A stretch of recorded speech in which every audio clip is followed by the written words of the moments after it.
მოგესალმებით. წამყვანი ამბობს, რომ ჯონ როუდი ისევ ჩვენთან არის,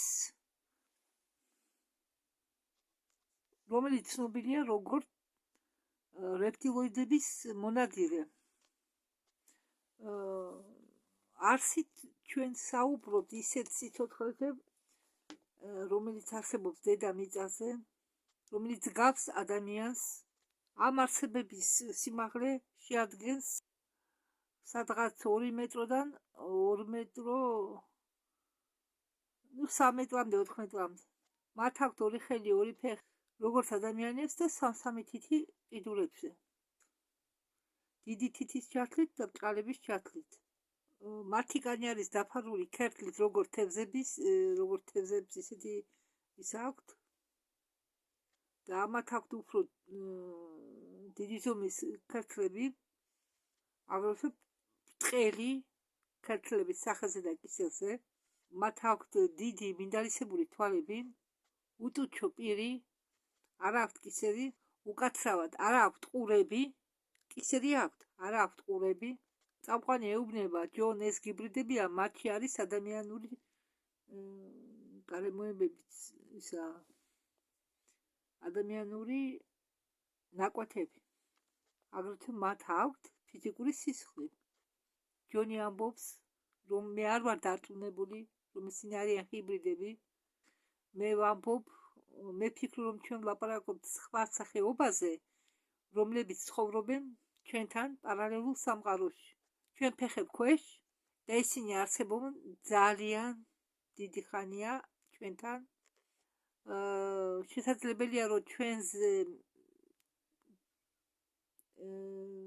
მეტად დიდ ხანს არსებობდნენ, ჩვენ გაჩენამდე მოვიდნენ, ჩვენ მოსვლამდე არსებობდნენ. ჩვენ ცხოვრობთ ზედაპირზე და ჩვენ აღვიქვამთ მათ როგორც უცხო პლანეტელებს, თუმცა ისინი შეიძლება არიან პროდუქტები ჩვენი ნიჭიერი ბიოლოგიური ნაწილისა. ეს ხსნის იმას, რომ დამტვრეული დისკების ხომალდები არ შეიცავენ უცნობ მასალებს. ისინი არ იქნებოდნენ ის მასალები, რისგანაც ისინი აკეთებენ ხომალდეებს, უცნობი, რომ არ აკეთებდნენ იმ მასალებისგან, რომლებიც არის დედამიწაზე რესურსების სახით. წამყვანი ეკითხება, ჯონ, რა ტექნოლოგიებით შეუძლია მაგათ გქონდეთ? ჯონი პასუხობს, რომ ტექნოლოგიები, რომლებიც გააჩნიათ ამათ, შეიძლება უბრალო ადამიანმა მიიღოს მაგიათ. ჩვენ ვლაპარაკობთ უნარზე, გადაადგილების საშუალებაზე, ინერციის გარეშე. ინერციას თურმე შეუძლია ჩვენ რამე დაგვიშავდეს ინერციით თუ იმოძრავებ, მაგრამ ამათ ისეთი ტექნოლოგიები გააჩნიათ, რომ ინერციის გარეშე გადაადგილდებიან. ჩვენ ვლაპარაკობთ იმ ტექნოლოგიებზე, რაც დენა მართვის სისტემაში ამ ხომალდებზე. ჩვენ მხოლოდ წარმოდგენა შეგვიძლია თუ რა ტექნოლოგიები აქვთ ამათ კულტურულ დონეზე, რომლებიც ეხმარებიან ამათ ყოველდღიურ ცხოვრებაში. და რა ტექნოლოგიები შეიძლებოდა გქონოდათ ჩვენ? წამყვანი ეუბნება, ჯო, შენ მართლა ექსპერტი ხარ რეპტილოიდების საქმეში, რეპტილოიდების ექსპერტი ხარო, საქმეში კი არა, რეპტილოიდების ექსპერტი, ესე იგი იცნობს რეპტილოიდების სახეობას და დეტალურად იკვლევს მათ ცხოვრებას, მათ ფიზიკურ გარეგნობას, მათ და ასე შემდეგ. ჯონი პასუხობს წამყვანს, რომ მას ყოველთვის აინტერესებდა კრიპტოზოოლოგია, ესე იგი ამ რეპტილიების ზოოლოგია. სამეცნიერო მეთოდის გამოყენებით იმ სახეობების საძებნად, რომელსაც ჩვენ ჯერ არ ვიცნობთ, ან არ ვაღიარებთ სამეცნიერო თვალსაზრისით, ჩვენ კი გავხსენით, უბრალოდ ჩვენ აღმოვაჩინეთ მხოლოდ 14% სიცოცხლისა დედამიწაზე. ასე რომ იქ არის კიდევ ერთი არის რამდენიმე ცხოველების ნაირსახეობა, იქნება ცხოველების ნაირსახეობა, რომლებიც ჩვენ ჯერ არ გვინახია და მათგანი ყველა არ იქნება პატარა მწერების ზომის. მათი უმრავლესობა იქნება დიდი ზომის, ორფეხა, ოთხფეხა და ასე შემდეგ, რომლებიც ჩვენ ჯერ არ გვინახია და რომლის აღმოჩენა ჩვენ მოგვიწევს. ინტერესის გამო გავეგზავნე მე ლას-ვეგასში შეხვედრაზე უფოლოგებთან და როდესაც მე დავიწყე მოსმენა თუ რას ამბობენ ადამიანები თავის კონტაქტებზე, მე გავიგე როგორ თქვეს ერთმა ან ორმა ადამიანმა უყვებოდნენ ვიღაცას გვერდზე გამდგარი, რომ ნახეს რაღაც, რაც გარდა რეპტილოიდებს. ეს მე და მაინტერესა და მე დავიწყე გამოკითხვა და გაირკვა, რომ ასეთი რაღაცა ხდება ხოლმე ამოუცნობი ფინალი აპარატების შესწავლის მომენტშიც. შემდეგ მე უყურე ინტერვიუს როზველტიდან, ესე იგი როზველტ შევარები რომ მოხდა, თურმე ყოფილა ასეთი სპეციალობა ბაზა მირების და ჯონი შეხვედრია ამ სპეციალისტს როზველტიდან დენისთან. მან მაჩვენა მე უცხოპლანეტელის ხელი, რომელიც ამოიღო ხომალდიდან როზველტის ავარიის დროს. ხელი გამოიყურებოდა ისე, თითქოს ის იყო ჩვეულებრივი ხელი, მაგრამ სამი თითით. დიდი თითი იყო გვერდზე განლაგებული. ჩვენ მიწიერ რეპტილიებს, ხვლიკებს აქვთ, დიდ ხვლიკებს აქვთ თითებზე ბალიშისნაირი განლაგებები, რომელიც მათ ეხმარება გადაადგილებაში. ეს ძალიან გავს ჩვენ მიწიერ არსებებს. მე ვფიქრობ ხოლმე, თუ ფრინველები წარმოიშვა დინოზავრებისაგან, ხო შეიძლება რომ ბევრი ცხოველები გადარჩენილიყო. შეიძლება. როდესაც ჩვენ უყურებთ ფრინველებს, რომლებსაც ადრე თვლიდნენ დინოზავრებად, ჩვენ ხედავთ, რომ ისინი მიეკუთვნიან ძუძუმწოვართა სახეობას და ბევრ ფრინველს შეუძლია ადამიანის საუბრის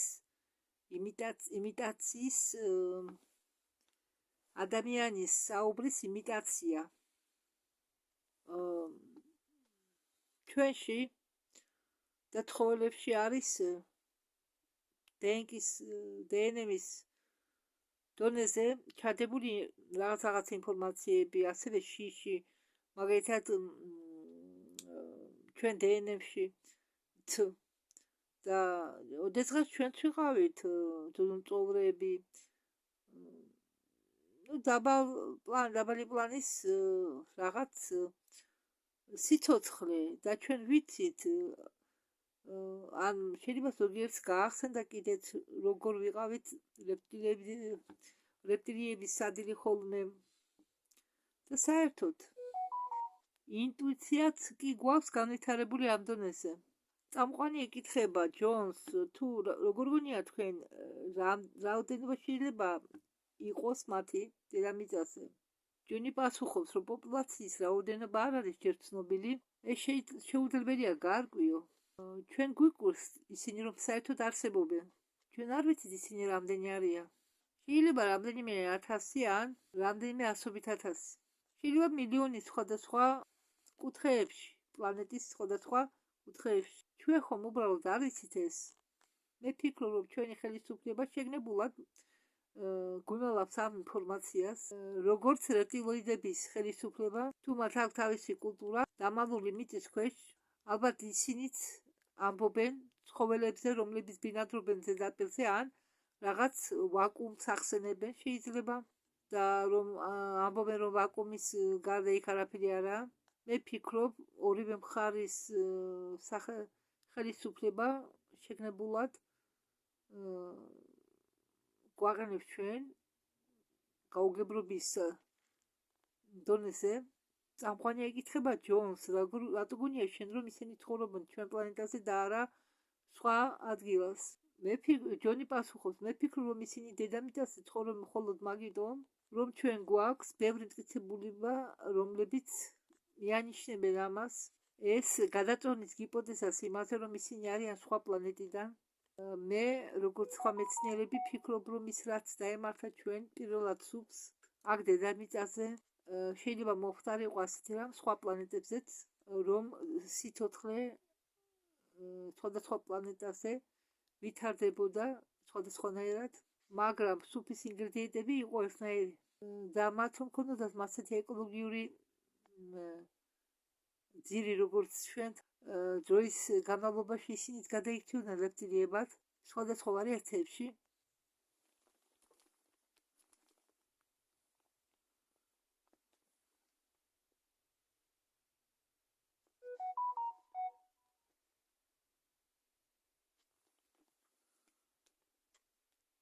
ასე რომ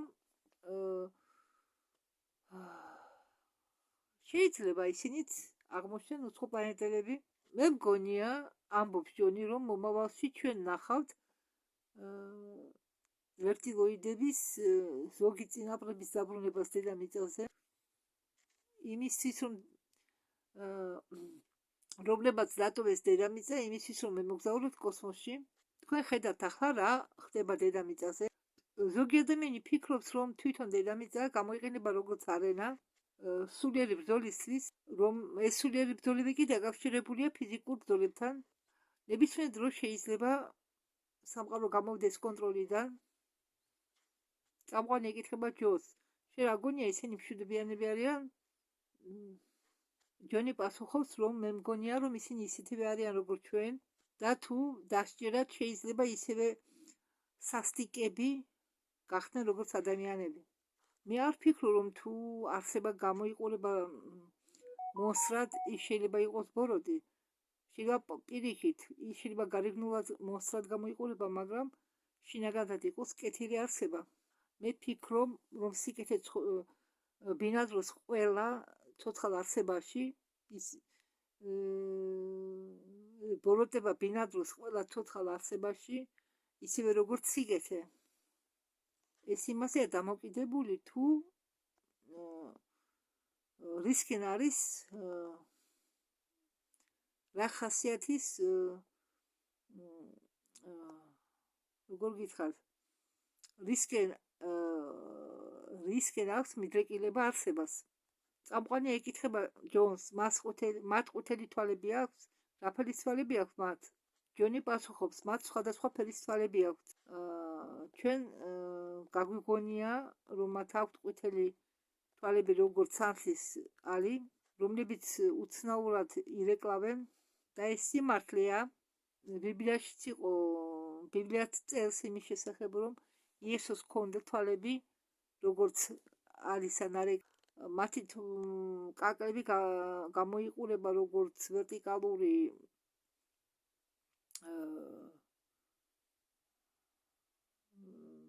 ხვრელები. შეიძლება ეს მხედველობის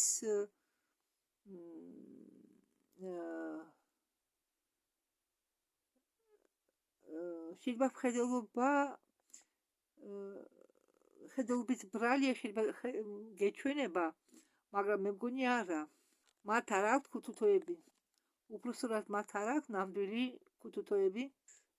შეიძლება შეამჩნიო, რომ მათ აქვთ რაღაც შიდა პლონკის მაგვარი, მაგალითად მე ქათმოსში მიჩნევია მაგდაგვარი, რომელიც ასრულებს დაცვის ფუნქციას, რომლებიც გაქვს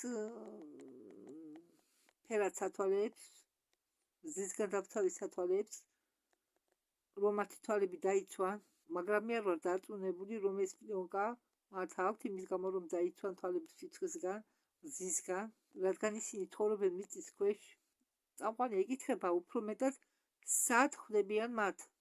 ჩვენ შევძელით იმის გაგება, თუ როგორ შემოდიან ისინი სახლებში. საერთოდ შკაფის გავლით, შკაფის დახმარებით, მაგალითად საბავშვო სადინებელში. და ისინი რომ ჩდებიან შკაფიდან, ჩვენ ყოველთვის წარმოვიდგენთ, რომ მონსტრი ცხოვრობს კარადაში, უკაცრავად შკაფი კი არა, კარადაში. და ჩვენ წარმოვიდგენთ, რომ მონსტრი ცხოვრობს კარადაში.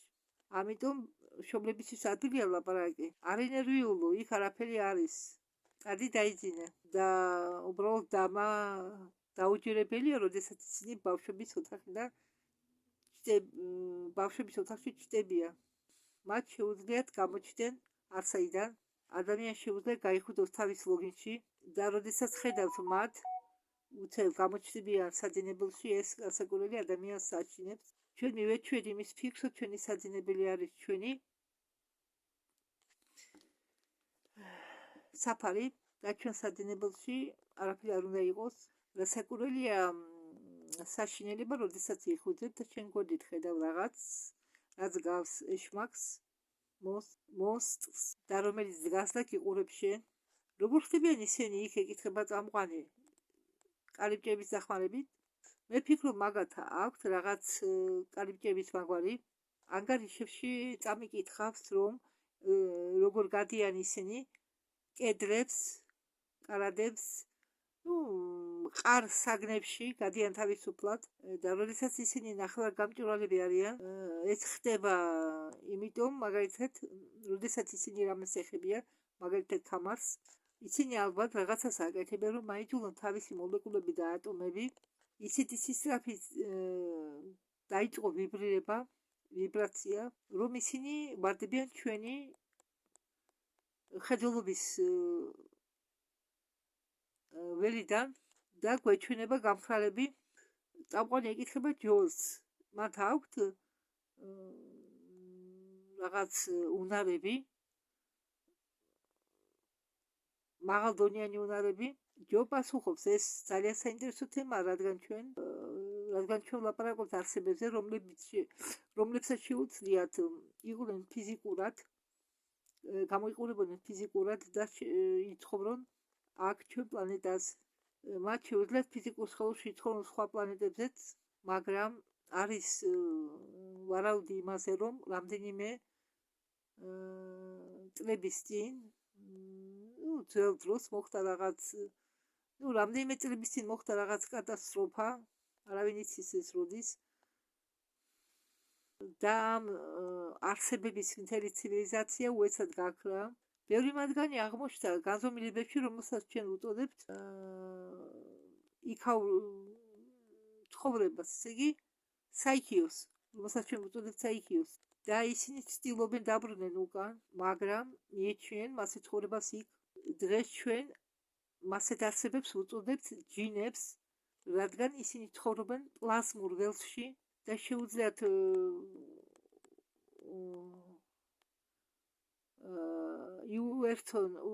შეუძლიან ურთიერთობა ელექტრონიკასთან და მართონ ელექტრონიკა. მე მგონია ისინი იმყოფებიან მეოთხე სიმჭიდრო ველში, რომელსაც უწოდებენ პლაზმას და სადაც ჩვენ ხვდებით ყველანი სიკვდილის შემდეგ. ჩვენ არ ვკარგავთ ცნობიერებას, ჩვენი მოლეკულები და ატომები იშლება, მაგრამ ჩვენი სული და ჩვენი შეგრძნება პიროვნებად რჩება, ასე რომ მათ აქვთ სულიერი უნარები. დამოკიდებულია იმაზე, თუ ისინი რასთან კონტაქტობენ და რა მიზნები აქვენ. სხვადასხვა ერებში მოიხსენიება სხვადასხვა არსებები, რომლებიც გავლარიან რეპტილოიდებს და ისინი ბევრი არიან. ისინი იმდენად ბევრი არიან, რომ ყველაფერს ვერ ჩამოთვლი და ისინი მოდიან დედაბიის ყველა კუთხიდან. შეიძლება ამ არსებებს იყენებენ რაღაც ინფორმაციის გადმოსაცემად და იყენებენ რეპტილოიდების გარეგნობას, რომ ფსიქოლოგიურად ზეგავლენა მოახდინონ ადამიანის რეპტილოიდურ ტვინს და აიძულონ ისინი მოემოქმედონ ამა თუ იმ საკითხში, ისე როგორც მათ უნდათ, აიძულონ ადამიანები მოემოქმედონ, ესე იგი მათი დავალებები შეასრულონ. ზღაპრებში ბავშვებისთვის არიან მოხსენიებული დრაკონები და ის მუშაობს ისევე და ბიბლიაში არის ასევე არსება, რომელიც ჩამოგავს რეპტილიას, რომელიც დადიოდა ადამსა და ევასთან ერთად და ელაპარაკებოდა მათ. არც ისე ბევრი არსება, ასე შეუძლია ლაპარაკი, მაგრამ ამ ისტორიებში არის დაფარული სიმართლე, მაგრამ საკითხიც იმაშია, გაიგო თუ რა სიმართლე იმალება ამის ქვეშ. В древние времена და რა არის გამოგონილი. ძველ დროში რეპტილიების ხატი აღიქვებოდა როგორც რაღაც კეთილი, რაღაც ძლიერისა და მხოლოდ ჩვენ დროს დავიწყეთ ჩვენ ნეგატიურობის მიწერა ამ რეპტილოიდებზე. მაგალითად წარმართებმა არ იცოდნენ ჯოჯოხეთის ან სამოთხის არსებობაზე, სანამ ვიღაცამ ეს არ მოიგონა და უცებ ყველაფერი შეიცვალა, რადგან ჩვენ წარმოვიდგინეთ ის, რაც ადრე არ იყო, მაგრამ ამ არსებების დასწრება ჩვენ პლანეტაზე იქონია ზეგავლენა ბევრ аспектებში, მათ შორის также использовалась как фактор контроля, как фактор страха, потому что наш древний мозг მათ შორის სულიერ ფაქტებში რადგან იყენებოდა როგორც დასაშინებელი იარაღი და ჩვენი რეპტილიური ტვინი გადმოგვეცა, ასე ვთქვათ, მემკვიდრეობით რეპტილიურ ტვინს, რეპტილოიდური ტვინი დიდ გავლენას ახდენს ჩვენ გაკონტროლებაში, ესე იგი, მაგ რეპტილოიდური ტვინის დახმარებით ადვილია ჩვენი გაკონტროლება. ეს რეპტილოიდური ტვინი განლაგებულია ტვინის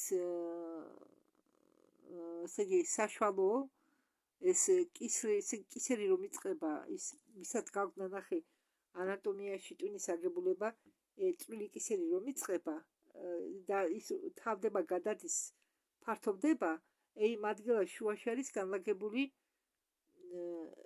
პატარა ასე ზოლი რეპტილოიდური ტვინი. და ეს რეპტილოიდური ტვინი მოქმედებს ჩვენ ცნობიერებაზე და ჩვენზე მოქმედებს იმ დონემდე, რომ არსებობს კომპანია არქეტიპები საზღვრების გარეშე და არსებობს ადამიანის სახელად კლიპელი, რომლებსაც ქირაობენ კომპანიების სიიდან, რომ ეკონტაქტა მათ კომპანიის მენეჯერებთან, ის უყვება მათ რეპტილოიდური ტვინის წყობაზე და როგორ უნდა შექმნა რეკლამა, რომელიც იწვევს შიშს და ხელისუფლების შეგრძნებას მიგვიზიდოს ჩვენ რეპტილოიდურ ტვინთან ახლოს და ჩვენ უფრო მეტი ინტერესი გაგვიჩნდეს მათ პროდუქციის მიმართ და რომ ჩვენ ვყიდულობდეთ, უნდა გვაიძულონ ვიყიდოთ მათი პროდუქცია. სამყაროს ელიტამ აიღო დრაკონის სიმბოლო და დრაკონების გამოსახულება და გაიფორმა თავისი თავი ამით, რომელიც უნდა თავისი ძალა. ეს იმას არ ნიშნავს, რომ რეპტილიები ეკუთვნიან რაღაცაში ელიტურ დაჯგუფებას, რომლებსაც უნდა თქვენი შვილების შეჭმა. წამყვანი ეკითხება ჯო ახლა მითხარი, ეს თელი ისტორიები რეპტილოიდთან დაკავშირებით ამ კარადებზე, ბავშვების გატაცებაზე და ასე შემდეგ, რაც შენახა თუ ეს ყველაფერი, ეს ისტორია ტყუილია თუ სიმართლე. ჯონი პასუხობს, რომ შეიძლება ეს იყოს ერთი და მეორეც. მე მინდა იმის თქვა, რომ ბავშვებს ხშირად აქვს ფანტაზიები იმასთან დაკავშირებით, რომ ან ლოგინის ქვეშ, ან კარადაში რაღაც არის, მაგრამ ეს იმას არ ნიშნავს, რომ რაღაცა გამოდის კარადიდან ან ლოგინის ქვეშ, მაგრამ ჩვენ მშობლები ამას არ აღვიქვამთ, როგორც საფრთხეს. ამიტომ ჩვენ არ ვარდებით შიშები არ გვეწყება იმის გამო, რასაც გვეუბნება ჩვენი შვილი. როდესაც შვილი გვეუბნება, რომ კარადიდან ვიღაც ჩდება, ასე ხდება ადამიანებთან შავში ჩაც, რომელსაც არჩიათ შავი ტანსაცმელი, ისინი ჩდებიან უცებ და ხრებიან უცებ თვალის დახახამებაში. წამყვანი ეკითხება თქვენ, ახსენეთ ადამი და ევა და რომ იქ ნახეს რეპტილოიდები, რომელიც შეეძლოთ აღექვათ როგორც ეშვანკი. ბიბლიაში ჯონი ამბობს, ბიბლიაში ნათქვამი იყო, წერია, რომ ბავშვი ყველაფერი იყო წესრიგში, მაგრამ იქ არ იყო ნახსენიები, რომ ყველაფერი კარგად იყო ამ გველების გარდა. გველიც იყო კარგი და ბროდება შეიპარა გველის გულში და ბოლოდება შეიძლება შეიპაროს ნებისმიერი არსების გულში, ნებისმიერ დროს. ამიტომა რომ გამოსახავენ მიხეილს დრაკონთან ბრძოლის მომენტში ეს ნიშნავს, რომ მიხეილი ამბობს, რომ მე გავაკონტროლებ ამ რეპტილოიდულ ნაწილს. წამყვანი ეკითხება ჯოს.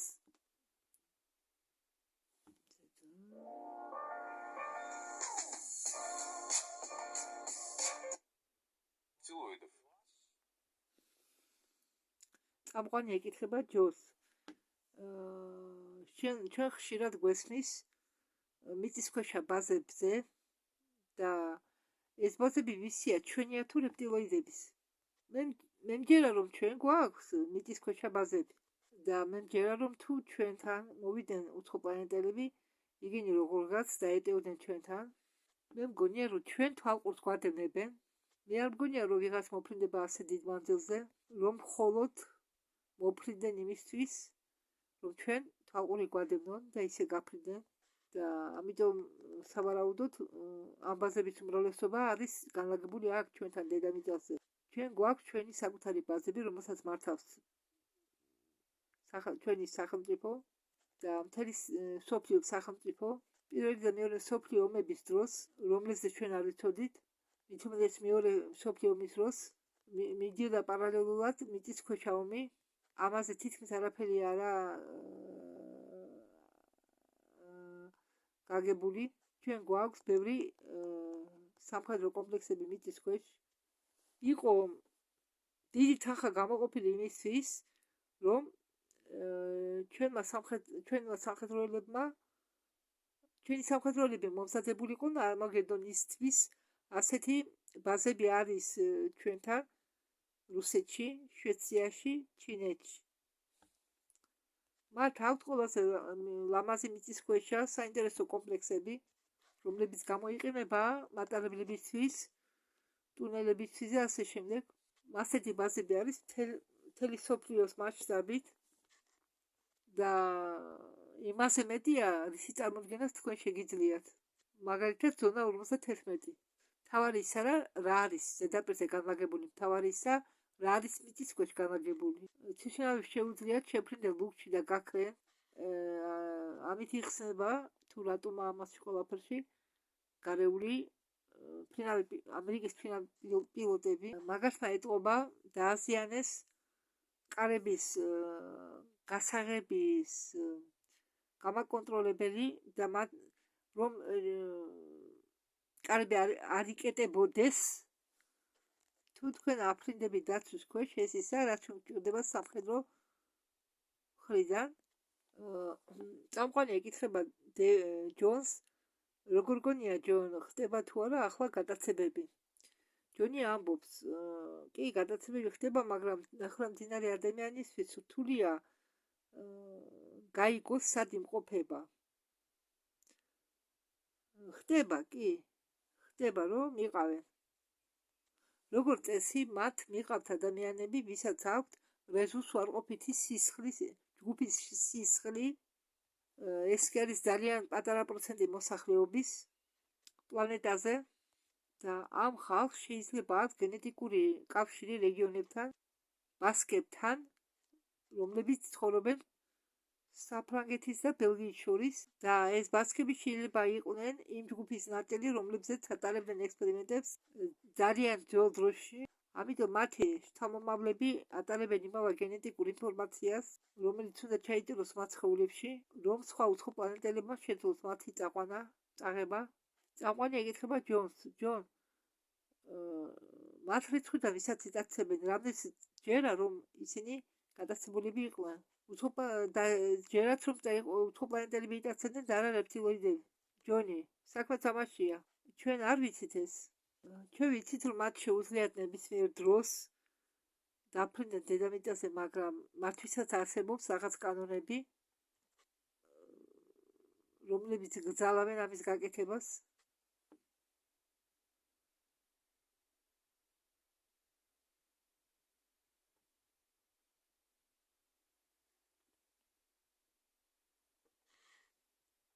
ჩვენ უბრალოდ შეგვიძლიათ ვივარაუდოთ თუ საიდან არიან ეს არსებები მოსული. მათ ფიზიკური მონაცემებიდან გამომდინარე, რადგან ეს ყველაფერი ჩადებულია მათი დნმ-ში და მათ შეუძლიათ გარეგნული შეცვლა.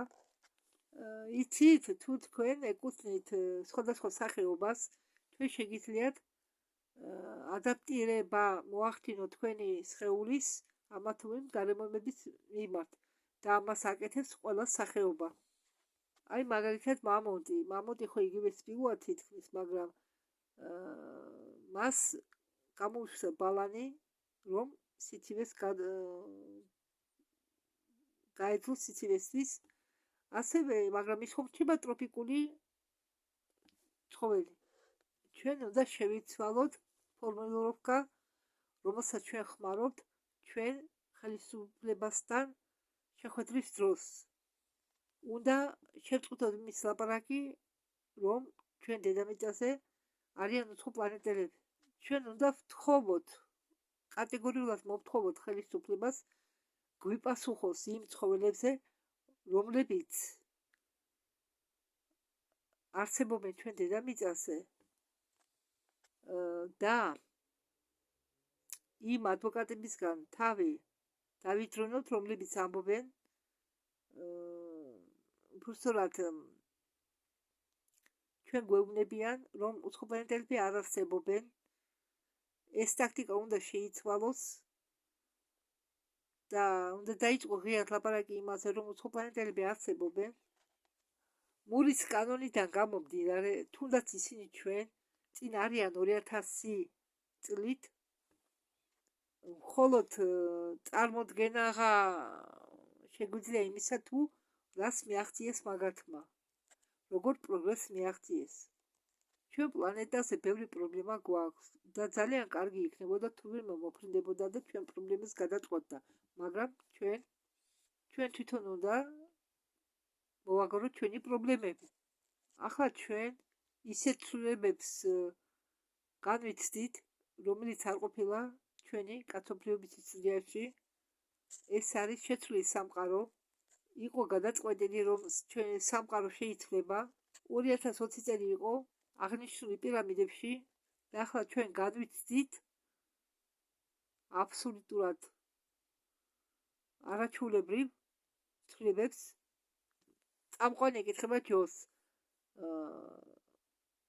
შენ ფიქრობ, რომ იმ უცხო პლანეტელების რაოდენობა, რომელსაც ჩვენ ხედავთ, შეიძლება იყვნენ რეპტილიები, რომლებიც მათ განიცადენ ძალიან დიდი პროგრესი. ჯონი პასუხობს, რომ ეს იქნებოდა შოკი დედამიწელებისთვის. ახლა სიტყვა გადასცენ პამელას, რომელიც არის მსხვერპლი გადაცემის და რა ერთხელ. პამელა იყო გადაცემული ბევრჯერ. წამყვანი ეკითხება პამელას, როდის მოხდა შენი პირველი გადაცემა, შენი გადაცემა პირველად. ჩემი პირველი გაცნობიერებული კონტაქტი მოხდა 5 წლის უკან. ფეხზე უეცრად გამიჩნდა 2 ხვრელი. ის არის ზომის საათის ბატარეიკის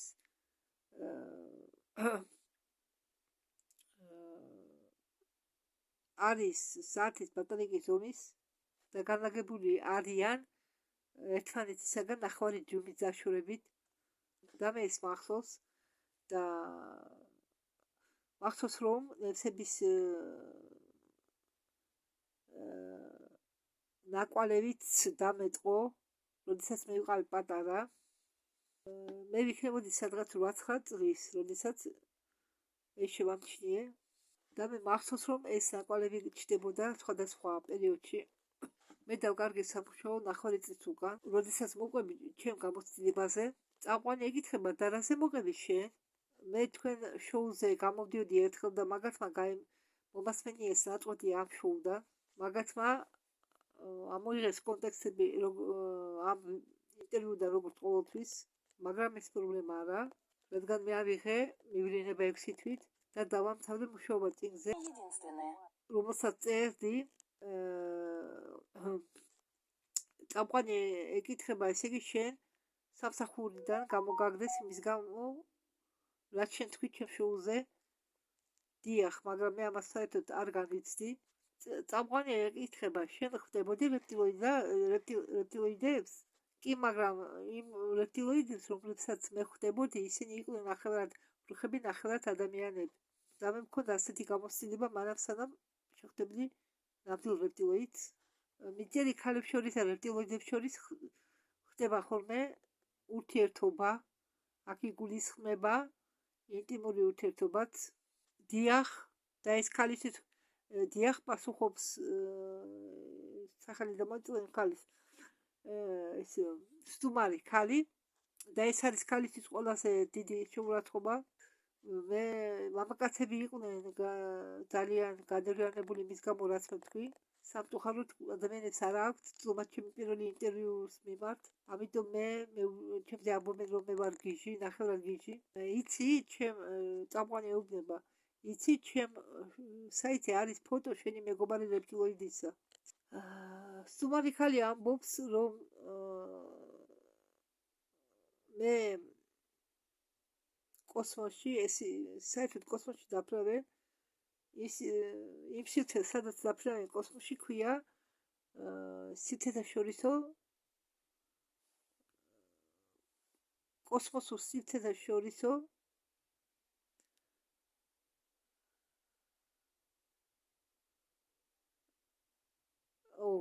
ამერია ტვინი. ხო, იმ სივრცეს ქვია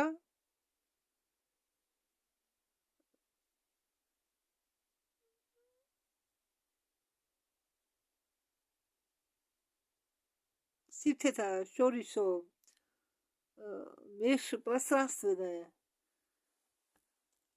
სტუმარი ქალი ამბობს, ეუბნება წამყვანს, რომ მე აქ მოვიდი იმისთვის, რომ ელაპარაკა რეგრესიაზე, რადგან ეს ძალიან მნიშვნელოვანია.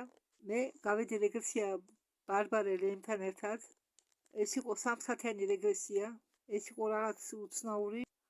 ესე იგი, მე მქონდა გამოცდილება რამდენიმე 1000 წლის წინ ერთ-ერთი განსახიერება გამეტარებინა რეპტილიის სხეულში.